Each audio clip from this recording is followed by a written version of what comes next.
Bonjour à toutes et à tous, je suis très heureux de vous retrouver pour cette nouvelle édition du Macro Monthly, le rendez-vous économique d'Edmond de Rothschild.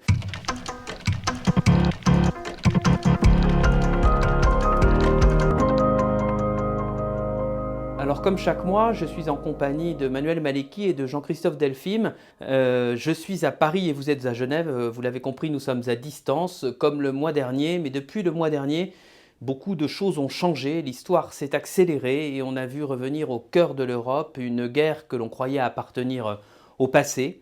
Alors ce conflit au cœur de l'Europe, il a évidemment des conséquences nombreuses et profondes sur l'économie et nous allons les évoquer ensemble. Manuel, je me tourne vers vous avec une première question. Au cœur de ce conflit, il y a la question du gaz et du pétrole russe. Vous êtes un spécialiste de ces questions. Quel regard portez-vous sur cette problématique de l'énergie au regard du conflit entre la Russie et l'Ukraine? En effet, Jacques, la Russie est un acteur majeur du marché énergétique mondial. Au niveau du pétrole, c'est le deuxième producteur mondial avec un peu plus de 10,5 millions de barils par jour, soit un peu plus de 10% de la production mondiale. Et au niveau du gaz naturel, c'est aussi un acteur extrêmement important qui exporte beaucoup en Europe, mais aussi en Asie. Dès lors, la question des sanctions qui se posent sur les ressources énergétiques russes pose le problème de l'approvisionnement du marché mondial, puisque se priver du pétrole russe, c'est se priver d'environ 6,5 millions de barils par jour en termes d'exportation. Et donc il faudrait les remplacer. Comment remplacer le pétrole russe? Eh bien, cela nécessiterait plusieurs facteurs. Le premier, ce serait que les Américains et les Iraniens se mettent d'accord pour que le pétrole iranien puisse revenir sur le marché mondial avec environ une production qui augmenterait de 1 million de barils par jour. De plus, sous les sanctions américaines, les Iraniens ont accumulé des barils de pétrole pour environ entre 50 et 100 millions de barils qui pourraient très vite venir sur le marché. Le deuxième point, il faudrait que les États-Unis et le Venezuela trouvent un accord pour que le Venezuela, producteur historique de pétrole, puisse revenir sur le marché aussi.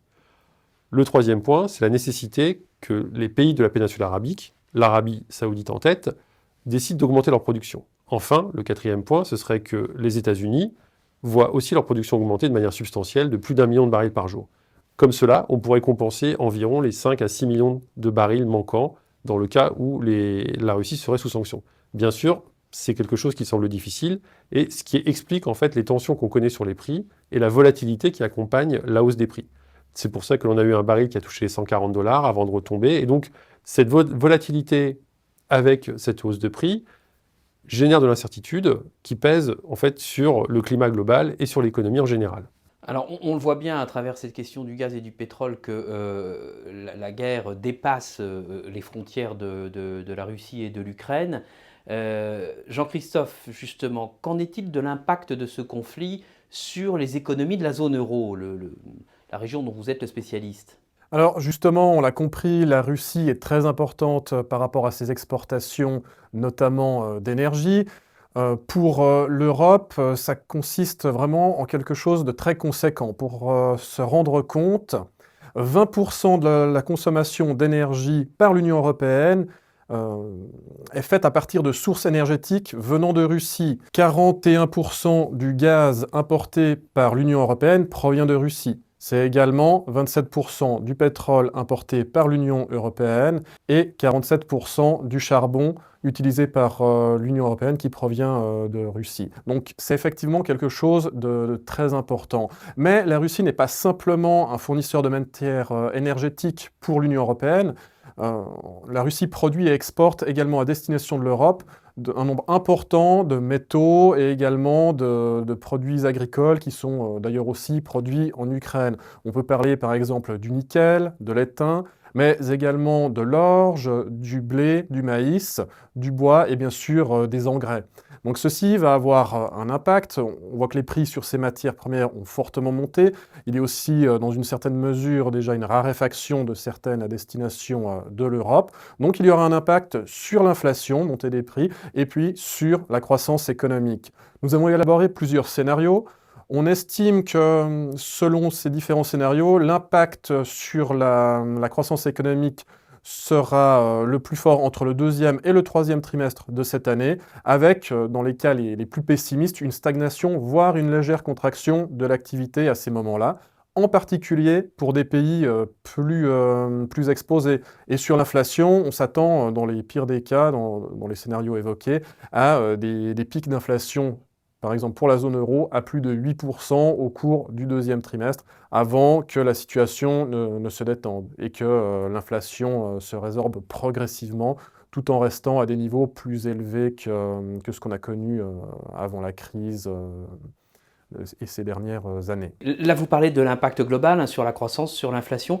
Est-ce que l'on arrive à savoir s'il y a des secteurs d'activité qui vont être plus impactés que d'autres? Absolument, la question se pose. Déjà, du côté de la demande de l'économie, la consommation des ménages va être affectée, puisque ceux-ci vont voir leur pouvoir d'achat rogné par l'inflation. On aura également les investissements, notamment les investissements réalisés par les entreprises, qui vont être affectés en raison de l'incertitude, de la hausse des coûts et autres facteurs qui vont peser sur la demande. Du côté de la production, de l'offre, on aura également des coûts de production élevés, des coûts de l'énergie qui vont aussi entraîner une diminution de l'activité dans certains cas. Ça s'est décidé dans certains pays de réduire certaines productions déjà. On pense en particulier à un impact très fort sur des industries telles que l'industrie automobile, les industries métallurgiques, également la construction de machines-outils et pour certains aspects de la production de produits chimiques. Alors on le voit à travers vos propos, Jean-Christophe, l'économie européenne est évidemment très, très impactée par ce conflit. Qu'en est-il, Manuel, de l'économie américaine? Est-ce que là aussi, il y a déjà un impact de la guerre en Ukraine sur l'économie américaine? Alors, il y a un impact de la guerre en Ukraine sur l'économie américaine, mais c'est un impact très indirect. Les États-Unis sont beaucoup moins exposés à la Russie que ne peuvent l'être l'Europe.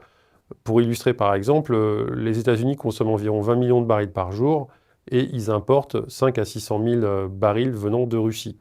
Donc c'est quelque chose qui est assez faible en comparaison de l'exposition d'autres pays comme la Chine ou l'Union européenne. Donc l'impact, il est là, il sera là de manière indirecte à travers le commerce international par exemple, à travers l'incertitude, ce qui va amener en fait à ce que l'économie américaine souffre un peu, de l'ordre de 0,5, 0,6, peut-être un peu plus, point de pourcentage de baisse par rapport à la croissance, donc ce qui nous amènerait à une croissance d'environ 3% aux États-Unis contre 4% avant la crise. Mais in fine, un impact qui est beaucoup plus faible. Et sur l'inflation, en fait, les États-Unis ont déjà leur propre logique inflationniste, leurs propres difficultés liées à leur structure économique, qui font que même si ça rajoute de l'inflation à travers le coût de l'énergie, par exemple, c'est quelque chose qui sera moins perceptible que cela ne peut l'être pour une zone économique comme la zone euro.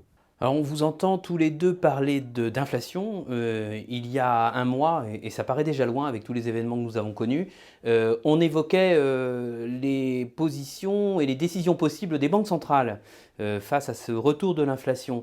Est-ce que là les positions changent sous l'effet de ce conflit en Ukraine? Qu'en est-il par exemple, Manuel, de la position de la Réserve fédérale américaine? La Réserve fédérale américaine hiérarchise toujours ses priorités. Donc, pendant la crise du Covid, globalement, sa priorité, c'était l'activité et l'emploi. Donc, c'est pour ça qu'elle maintenait des taux très faibles. Maintenant, avec le retour à un niveau de chômage très faible, de l'ordre de 3,5%, avec une activité américaine plutôt résiliente et aussi un marché du travail qui est assez dynamique, en fait, la problématique que se pose la Fed est plutôt la question de l'inflation, qui, elle, se rapproche des 8%. Dès lors, pour lutter contre l'inflation, la Réserve fédérale a décidé d'augmenter ses taux. Elle a annoncé aussi qu'elle continuera à le faire.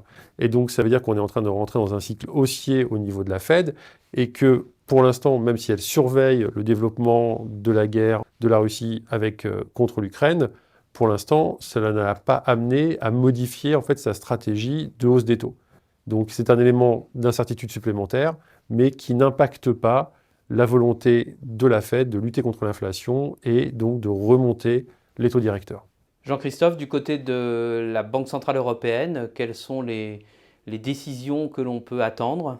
Alors la Banque centrale européenne a déjà évalué un impact de la crise ukrainienne et a accordé sa politique en fonction. Elle l'a communiqué lors de sa dernière réunion de politique monétaire en mars. Compte tenu des nouvelles perspectives d'inflation qu'elle note relativement élevées et au contraire qu'elle ne perçoit pas un très fort impact sur l'activité économique, elle a donc décidé d'être moins expansionniste au deuxième trimestre que ce qu'elle avait initialement indiqué, avec des rythmes d'achat d'actifs et une expansion de son bilan qui seront plus basses que ce qui avait été précédemment stipulé.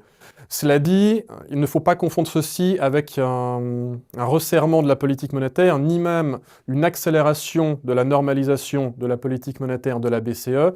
Elle continue à être très accommodante. C'est simplement le fait qu'elle s'ajuste finalement à sa perception qu'elle a de l'économie, comme elle s'engage à le faire aussi. Elle est, comme on dit, data-driven, ce qui implique qu'elle va suivre les données macroéconomiques et les perspectives qu'elle en tire pour accorder sa politique. Aussi, elle va rester flexible, monitorer également les conditions financières pour éviter une fragmentation sur les marchés financiers, notamment ceux de la dette souveraine. Et en plus, elle sait accorder plus de flexibilité dans sa stratégie, dans sa façon d'opérer, quant à l'enchaînement prévu entre la fin des achats nets d'actifs qui auront lieu au cours des prochains trimestres et le temps qui s'écoulera jusqu'à une première hausse de ses taux d'intérêt directeurs. Donc une BCE qui reste très flexible et qui suggère se doter également de nouveaux outils de politique monétaire pour l'aider en cela. Merci beaucoup Manuel, merci à vous également Jean-Christophe pour ces analyses. Des analyses que l'on peut d'ailleurs retrouver dans un format plus approfondi dans le Monthly Economic Chartbook. Merci à vous toutes et à vous tous de nous avoir suivis. On se retrouve dans un mois avec toujours autant de plaisir et je l'espère dans des circonstances moins dramatiques. À très bientôt, merci à tous.